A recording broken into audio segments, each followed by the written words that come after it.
Untuk bagian kedua atau bagian B adalah pemeliharaan arsip.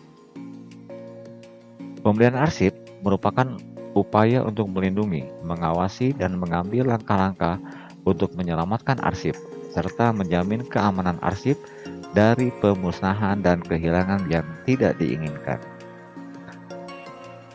Meliputi diantaranya adalah satu, perawatan arsip, di mana pemeliharaan arsip secara fisik dapat dilakukan dengan cara sebagai berikut. Yang caranya adalah pengaturan ruangan, kemudian pemeliharaan tempat penyimpanan. Ya, sebaiknya arsip disimpan di tempat yang terbuka, misalnya dengan menggunakan rak-rak arsip. Kemudian penggunaan bahan-bahan pencegah. Nah, penggunaan bahan-bahan pencegah ini adalah menjaga keutuhan arsip agar tetap baik. Ya, dapat dilakukan secara preventif, yaitu dengan cara membersihkan bahan pencegah kerusakan, ya seperti kapur barus, ya untuk mencegah serangga-serangga maupun kemungkinan yang lain. Kemudian yang D, adanya larangan-larangan yang tidak boleh dilanggar. Ya, misalkan tempat penyimpanan arsip harus dijaga sedemikian rupa supaya tetap terjamin keutuhan, keamanan, kebersihan, kerapihan, dan sebagainya. Ya, selain petugas atau petugas arsip itu dilarang siapapun untuk membawa arsip pulang ke rumah. Kemudian yang terakhir adalah senantiasa menjaga kebersihan. Ruangan arsip hendaknya senantiasa bersih dari segala macam debu untuk membersihkan debu dari ruangan yang melekat pada arsip. Sebaiknya menggunakan alat penyedot debu atau vacuum cleaner. Kemudian yang kedua adalah pemeliharaan arsip. Sistem pengamanan arsip. Ya, pengamanan arsip adalah upaya menjaga arsip dari kehilangan maupun dari kerusakan. Pengamanan arsip menyangkut arsip dari segi isi dan fisiknya. Meliputi pengamanan arsip dari segi informasi. Kemudian yang kedua, pengamanan arsip dari segi fisiknya.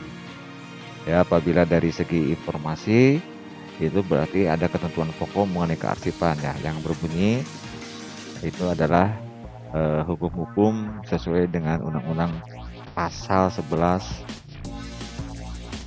Undang-Undang Nomor 7 Tahun 71. Kemudian kalau pengamanan arsip dari segi fisiknya adalah pengamanan arsip dari kerusakan.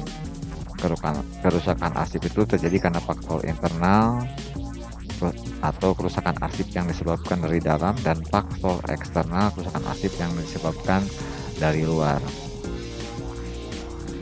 Kemudian yang bagian C adalah retensi arsip. Retensi arsip adalah penentuan jangka waktu simpan suatu arsip berdasarkan kepada nilai guna yang terkandung di dalamnya. Retensi dipergunakan atau diperlukan agar banyaknya arsip dapat berkurang tanpa menghilangkan informasi yang ada pada arsip sebelumnya. Pelaksanaan retensi arsip dilakukan berdasarkan sesuai dengan jadwal retensi.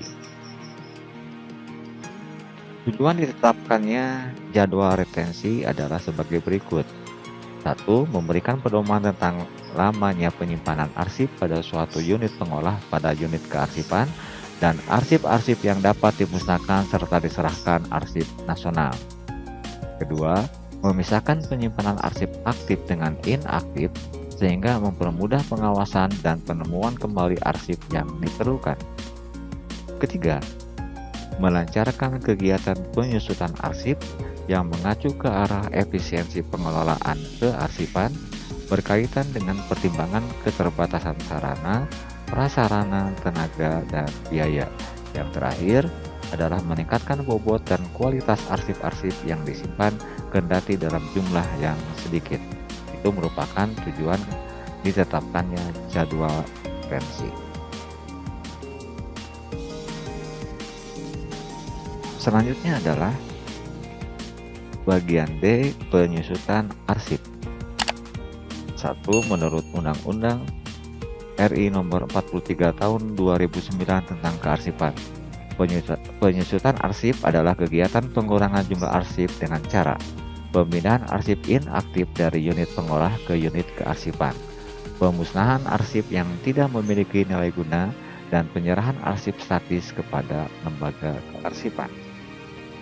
Ya, salah satu penyusutan arsip adalah kegunaan pengulang arsip melalui pemindahan arsip inaktif di unit kerja pengolah ke unit kearsipan.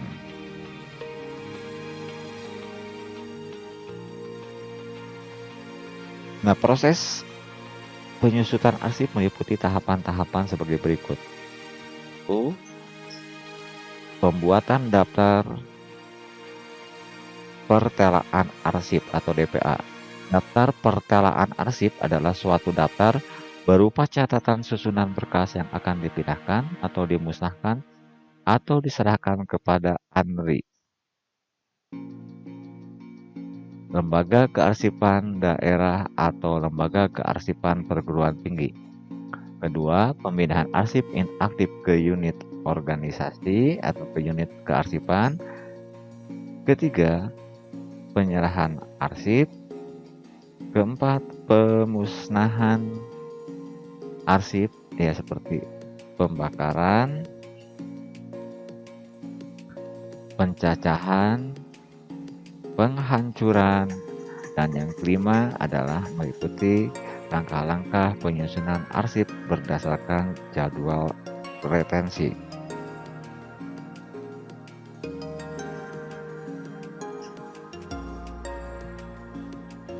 Nah, berikutnya adalah langkah-langkah penyusunan arsip berdasarkan jadwal retensi. Langkah-langkah teknik penyusunan arsip berdasarkan jadwal retensinya diantaranya sebagai berikut. A.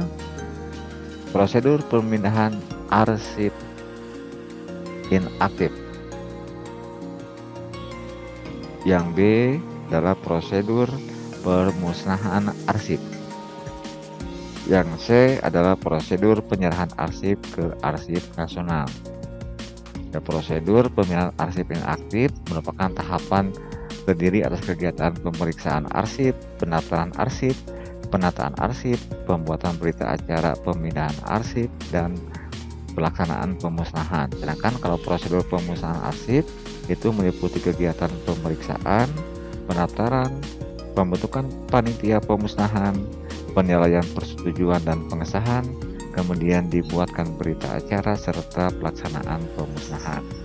Dan yang terakhir, prosedur penyerahan arsip ke arsip nasional merupakan tahapan yang terdiri atas kegiatan pemeriksaan dan penilaian arsip, kemudian melakukan pendaftaran, selanjutnya pembuatan berita acara, dan yang terakhir adalah pelaksanaan penyerahan.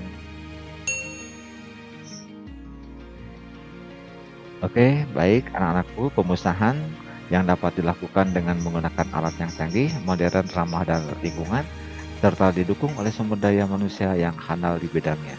Salah satu alat yang dapat digunakan sebagai penghasilan arsip adalah mesin Shredder Crosscut ya.